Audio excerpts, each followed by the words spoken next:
شروع اللہ کے نام سے جو بڑا مہربان اور نہایت رحم کرنے والا ہے۔ تاریخ کے مطالعے سے پتہ چلتا ہے کہ اردن، شام اور اسرائیل کے درمیان ایک علاقہ ہے جو انتہائی زرخیز اور متمدن تھا۔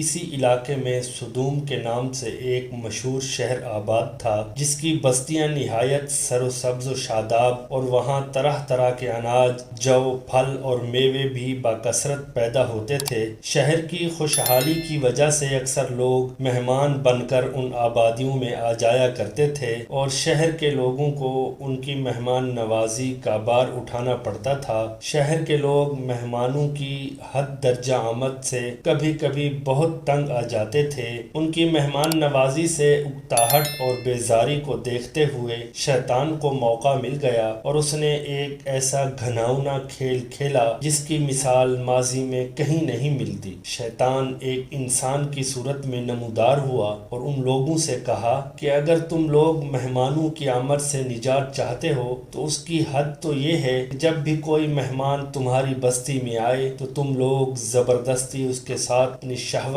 کی تسکین کرو تو تم اس مہمان نوازی کے بوجھ سے جان چھڑا سکتے ہو۔ اس طرح ان لوگوں نے رفتہ رفتہ اس برے کام کا آغاز کیا، اور بہت جلد یہ لوگ ہم جنس پرستی کے اس قدر عادی ہو گئے کہ عورتوں کو چھوڑ کر مردوں سے اپنی شہوت پوری کرنے لگے۔ اس کے علاوہ بھی یہ قوم درجہ اخلاق سے گر گئی کہ یہ مسافروں کو لوٹ لیتے، سرعام دھوکہ بازی کرتے۔ غرض یہ کہ سب برائیاں اس قوم میں پائی جانے لگیں، اور ان میں سب سے گھٹیا کام ہم جنس پرستی تھا جس میں یہ قوم مبتلا تھی۔ کوئی بھی محفل اس کام کے بغیر ادھوری سمجھی جاتی۔ خاص کر مسافروں میں سے کوئی خوبصورت لڑکا ہوتا تو یہ لوگ اسے اپنا شکار بنا لیتے۔ قرآن کریم میں بھی ہے کہ تم وہ بے حیائی کرتے ہو جو تم سے پہلے جہان میں کسی نے نہ کی۔ تم عورتوں کے ہوتے مردوں کے پاس جاتے ہو، بلکہ تم حد سے گزر گئے ہو۔ حضرت لوط علیہ السلام کی یہ اصلاحی باتیں سن کر ان کی قوم نے انتہائی بے باکی اور بے حیائی کے ساتھ جو کچھ کہا وہ بھی قرآن کریم کی سورہ حجرات میں مذکور ہے کہ اس قوم کا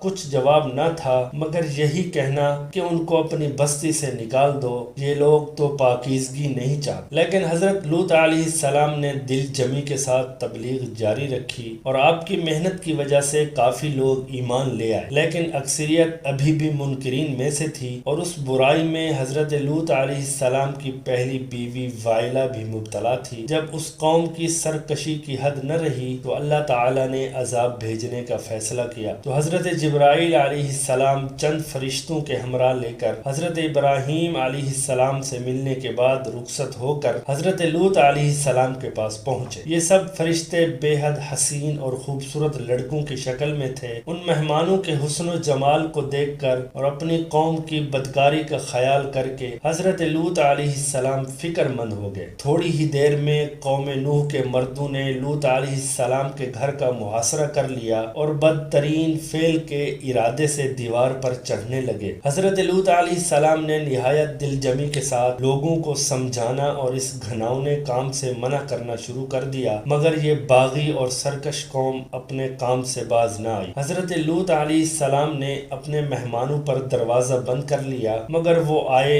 انہوں نے دروازے کو توڑا اور اندر داخل ہو گئے۔ حضرت جبرائیل علیہ السلام نے اللہ کے حکم سے ان کی آنکھوں پر ضرب لگائی تو وہ لوگ اندھے ہو گئے۔ انہوں نے کہا کہ لوط تم ہمارے پاس جادوگر لے کر آئے ہو۔ انہوں نے بڑی دھمکیاں دیں، اور آپ علیہ السلام بھی دل میں فکر مند ہوئے کہ جب یہ مہمان چلے جائیں گے تو میری امت مجھے اذیت دے گی۔ فرشتے اب تک یہ منظر خاموشی سے دیکھ رہے تھے۔ جب ان باغیوں کی گستاخی اور حضرت لوط علیہ السلام کی پریشانی اور بے بسی کی انتہا ہو گئی تو جبرائیل علیہ السلام گویا ہوئے کہ آپ گھبرائیں نہیں، میں آپ کے رب کی طرف سے بھیجا ہوا ہوں۔ اے لوط تم اپنے اہل و عیال کو لو اور یہاں سے دور چلے جاؤ، اور پیچھے مڑ کر مت دیکھنا، دروازہ کھول دو اور ان کو آگے آنے دو۔ اب ان ظالموں کی مہلت کی گھڑیاں ختم ہو گئی ہیں، صرف صبح ہونے کی دیر ہے، اور صبح کے طلوع ہونے میں اب زیادہ وقت نہیں رہا۔ سورہ ہود میں مذکور قرآن مجید کے الفاظ ہیں جن کا ترجمہ ہے جب ہمارے بھیجے ہوئے فرشتے لوط علیہ السلام کے پاس پہنچے تو وہ بہت غمگین ہوئے، کیونکہ انہوں نے فرشتوں کو پہچانا نہ تھا۔ وہ سمجھے کہ وہ انسان ہیں اور اپنی قوم کی عادت سے واقف تھے۔ کہنے لگے کہ آج کا دن بڑی مصیبت کا ہے۔ حضرت لوط علیہ السلام نے اپنی قوم سے کہا کہ اے میری قوم،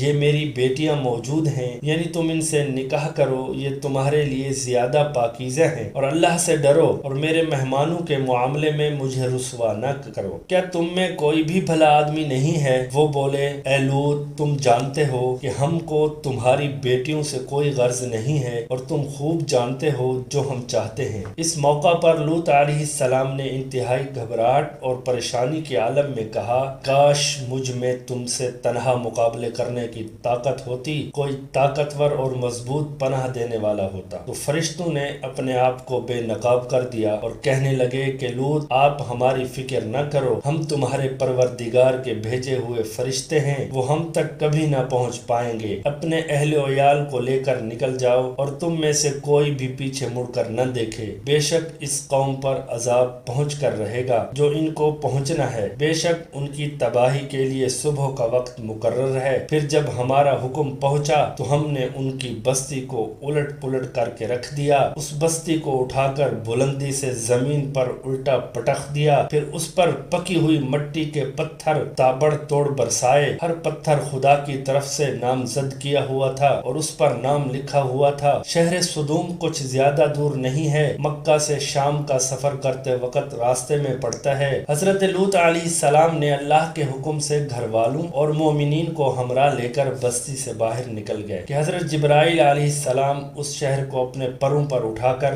آسمان کی طرف بلند ہوئے اور کچھ اوپر جا کر ان بستیوں کو الٹ دیا۔ یہ آبادیاں زمین پر گر کر چکنا چور ہو کر بکھر گئیں۔ قوم لوط کے تمام لوگ مر گئے اور ان کی لاشیں بھی ٹکڑے ٹکڑے ہو کر بکھر گئیں۔ عین اسی وقت جب یہ شہر الٹ پلٹ رہا تھا، حضرت لوط علیہ السلام کی بیوی جس کا نام وائلہ تھا، جو در حقیقت منافقین اور قوم کے بدکاروں سے محبت رکھتی تھی، اس نے پیچھے مڑ کر دیکھ لیا اور وہ بھی وہیں ہلاک ہو گئی۔ قرآن مجید میں حق تعالی شانہ سورہ اعراف میں ارشاد فرماتے ہیں کہ ہم نے اسے اور اس کے گھر والوں کو نجات دی، مگر ان کی عورت جانے والوں میں سے ہوئی، اور ہم نے اس پر بھی پتھر برسایا تو دیکھو اس کا کیسا انجام ہوا۔ مجرموں کی طرح جو پتھر اس قوم پر برسائے گئے وہ پتھر کے ٹکڑے تھے، اور ہر پتھر پر اس شخص کا نام لکھا ہوا تھا جو اس پتھر سے ہلاک ہوا۔ مفسرین قرآن کہتے ہیں اس عورت کی لاش آج بھی ان پتھروں میں اللہ تعالیٰ نے آنے والی امتوں کے لیے عبرت کے لیے محفوظ کر کے چھوڑ دی۔ قرآن کریم کی سورہ بقرہ کی آیات 35 میں اللہ تعالیٰ نے قوم لوط کی تباہی کی طرف اشارہ کرتے ہوئے بتایا کہ قوم لوط پر عذاب نازل کیا گیا، مگر ان کے تباہ شدہ شہر کو آنے والوں انسانوں کے لیے عبرت کے طور پر باقی رکھا۔ اللہ تعالیٰ فرماتے ہیں، اور ہم نے عقل والوں کے لیے کچھ واضح نشانیاں باقی چھوڑ دی۔ اس سے کچھ نکات ضرور واضح ہوتے ہیں کہ جو اللہ کی نافرمانی کرے گا وہ اللہ کے عذاب کا ضرور حقدار بنے گا، اور کسی کی نیکی دوسرے کے کام نہیں آ سکتی، یہاں تک کہ انبیاء بھی اللہ کے فیصلے کے سامنے بے بس ہیں۔ وہ اللہ کے احکامات کو تسلیم کرتے ہیں، لہٰذا ہمیں بھی تسلیم کرنا چاہیے۔ اللہ تعالیٰ سے ہر دم دعا رہنی چاہیے کہ وہ ہمیں اپنی اصلاح فرمانے کی توفیق بخشے اور امت محمدی صلی اللہ علیہ وسلم کو تمام اقسام کے افعال بد سے محفوظ رکھے۔ آمین یا رب العالمین۔